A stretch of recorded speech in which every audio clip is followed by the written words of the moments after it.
नमस्कार, मैं हूं आपके साथ पूर्णिमा मिश्रा। हमारे खास प्रोग्राम क्या कहते हैं नरेंद्र मोदी में आज आपको सुनवाएंगे पीएम मोदी का वो ऐतिहासिक भाषण जो उन्होंने 15 अगस्त 2013 को गुजरात के भुज में दिया था। मोदी जी ने अपने भाषण में कहा कि हम जब आजादी की सांस ले रहे हैं तब हमें आजादी की सोच की भी जरूरत होती है और देश को आज आजादी के इतने सालों के बाद इस बात का एहसास हो रहा है कि हम कैसे इस गुलामी की मानसिकता से मुक्ति पाएं। आज जब हम आजाद हिंदुस्तान में सांस भर रहे हैं तब उन सभी महापुरुषों का पुण्य स्मरण करते हैं जिन्होंने हमें आजादी दिलाने के लिए अपने जान की बाजी न्यौछावर कर दी, जिन्होंने जवानी जेल में खपा दी, जिन्होंने फांसी के तख्त पर जीना मरने का खेल खेला। आजादी के जंग की जब बात करते हैं तो गुजरात का मानचित्र आंखों पर उभर के आना बहुत स्वाभाविक है। आजादी की दो धाराएं थी, एक अहिंसक आंदोलन की और दूसरी सशस्त्र क्रांति। और दोनों धाराओं ने मां भारती को गुलामी की जंजीरों से मुक्त कराने के लिए अपना अपना योगदान दिया। लेकिन इन दोनों धाराओं का नेतृत्व करने का सौभाग्य गुजरात की मिट्टी को मिला था। पूज्य महात्मा गांधी, सरदार पटेल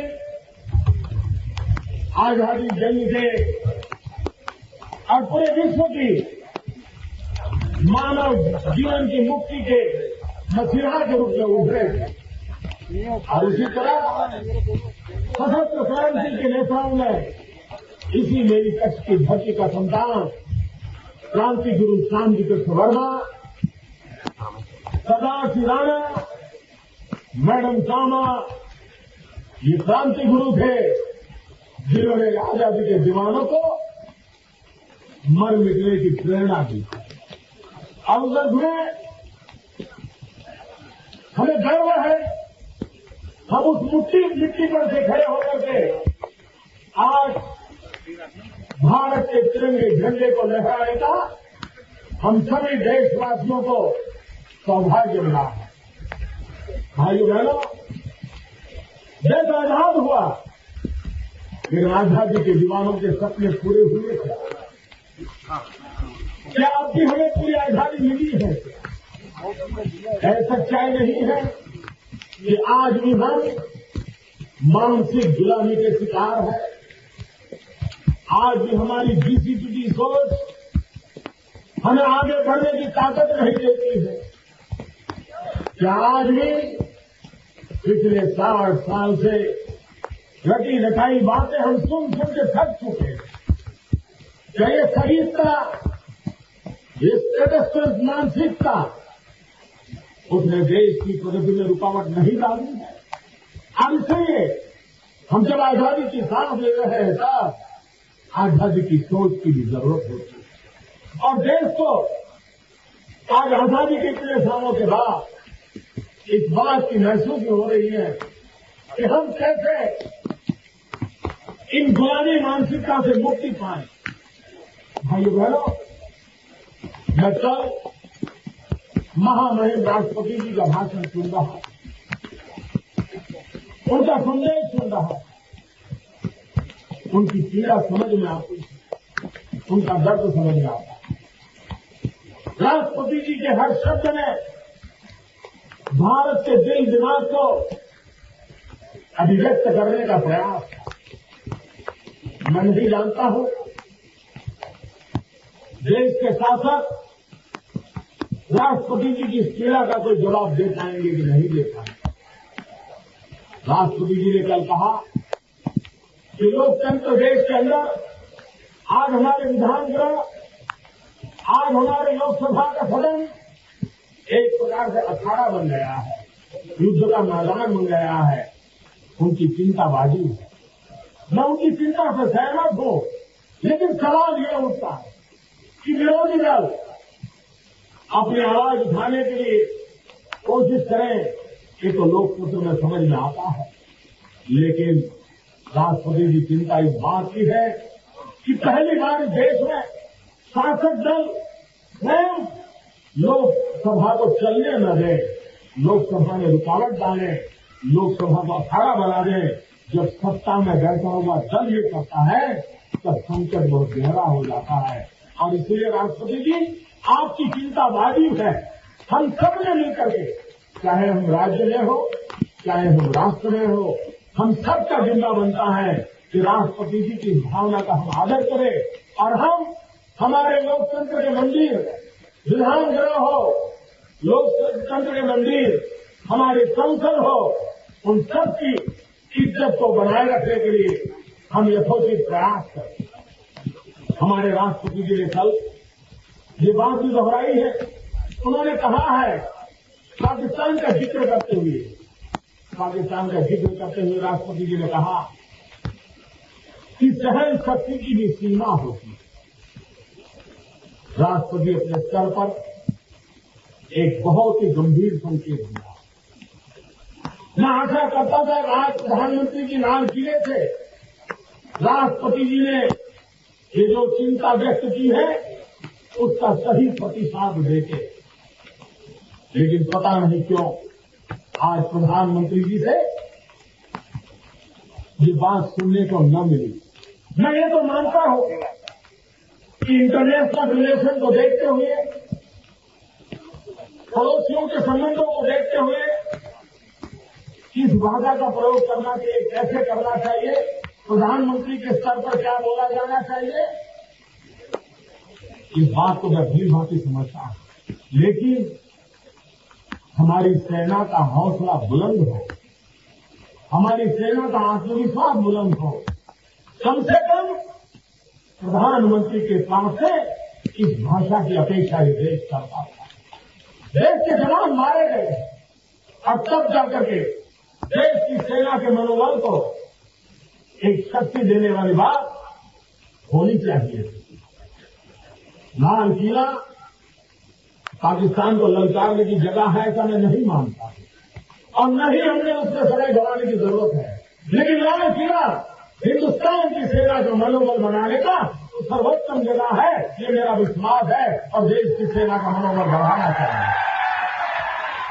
राष्ट्रपति जी कह रहे हैं कि हमारी सहन शक्ति की सीमा होनी चाहिए, लेकिन राष्ट्रपति जी, ये सहन शक्ति की सीमा क्या होती है, ये बॉर्डर लाइन क्या होती है, इसका फैसला तो दिल्ली की सरकार को करना है। क्या कारण है कि हमारी सीमा क्या है, हम कब तक सहते रहेंगे, क्या इसकी तो व्याख्या होनी चाहिए। और सवाल सिर्फ पाकिस्तान का नहीं है, आज देश की सुरक्षा खतरे में है। चीन ने क्या किया, आजाद हिंदुस्तान के अंदर आज और सारा विश्व एक अलग बने भाव से जी रहा है। तब चाइना आकर के हमारी सीमाओं पर आकर का डंगा डाले, हमारी भूमि पर घुस जाए, अपने मथक को स्थापित करे, और देश चुपचाप देखता है, और तब जाकर के सुरक्षा के सवाल खड़े होते। इटली के सैनिक आकर के केरल के हमारे मछुआरों को मार दें, तब जाकर के देश को चिंता होती। पाकिस्तान की सेना के लोग आकर के हमारे सैनिकों के सर काट ले, तब हमें चिंता होती। पाकिस्तान की सेना के लोग आकर के हमारे जवानों को मौत के घाट उतार दें, तब जाकर के चिंता होती है। सीमा कौन सी है, वो सीमा व्याख्यायित होनी चाहिए। राष्ट्रपति जी, आपने जो चिंता जाहिर की है, उस चिंता के साथ मैं भी अपना स्वर मिलाता हूं। भारत के राष्ट्रपति जी ने करप्शन के लिए बहुत ही गहरी चिंता व्यक्त की है। भ्रष्टाचार के खिलाफ राष्ट्रपति जी ने कल अपना दर्द प्रस्तुत किया। आज अच्छा होता कि लाल किले पर से भी भ्रष्टाचार के संबंध में कोई बात आती। प्रधानमंत्री जी, राष्ट्रपति जी की भावना का आदर करना सबसे पहला दायित्व आपका बनता है, लेकिन वो आज नहीं हुआ। भ्रष्टाचार के खिलाफ जंग क्यों नहीं छेड़ सकते? और भाइयों बहनों, भ्रष्टाचार का मूल कहां से शुरू होता है? क्या उसका जवाब देश को नहीं चाहिए? क्या देश की जनता वो जवाब नहीं मांगेगी? मैं राजनीतिक भाषा नहीं बोलना चाहता हूं, लेकिन मैं कहना चाहता हूं कि देश के सामने मूलभूत इश्यू है, देश का दर्द है, देश की पीड़ा है। और जब भ्रष्टाचार की बात होती थी तो पुराने जमाने जो बातें होते होते कैसे बदलाव आया है। जैसे हिंदी फिल्मों में, टीवी सीरियलों में नए नए प्रकार की सीरियल आती है, वैसे भ्रष्टाचार को उद्घोषित करने वाली पुराने जमाने में हर लोगों की जुबान पर एक सीरियल चलती थी और शब्द प्रयोग होता था भाई भतीजावाद। भ्रष्टाचार के मूल में भाई भतीजावाद ये सीरियल के शब्द हुआ था। दिन बीते बीते उसमें थोड़ा बदलाव आया और नई सीरियल आई मामा भांजा की। मामा भांजे की सीरियल आई भ्रष्टाचार में। और अब आगे बढ़ते बढ़ते सास बहू और दामाद की सीरियल शुरू हुई है। और इसलिए भाइयों, ये भ्रष्टाचार का खेल चल रहा है। उस खेल के संबंध में राष्ट्रपति जी ने जो चिंता जताई है, प्रधानमंत्री जी लाल किले से आज देश सुनना चाहता था कि भ्रष्टाचार से हमारा देश बर्बाद हो रहा है, तबाह हो रहा है और शासन में बैठे हुए लोग, उनके परिवारजन बुरी तरह इसमें लिप्त पाए जा रहे हैं। भारत की सुप्रीम कोर्ट जब तक लाल आंख न करे तब तक इस विषय पर मुंह पे ताले लगा करके सारी देश की व्यवस्थाएं चलाई जा रही हैं। इसलिए भाइयों बहनों, राष्ट्रपति जी का कल का भाषण हम सबके लिए एक चिंतन का भी विषय है, चिंता का भी विषय है और चिंता की शुरुआत ऊपर से होनी चाहिए। मैं आज प्रातः भारत के प्रधानमंत्री का भाषण सुन रहा हूं। मैं इसलिए सुन रहा था कि आजादी के पावन पर्व पर मेरे जैसे कार्यकर्ताओं को वहां से एक नई प्रेरणा मिले, एक नया संदेश मिले, ताकि हमारा भी काम करने का जज्बा थोड़ा बढ़ जाए, हमें भी देश के लिए दौड़ने की हिम्मत आ जाए, हम भी अपने राज्य में इतना अच्छा करें, इतना अच्छा करें ताकि हमारा देश मजबूत हो।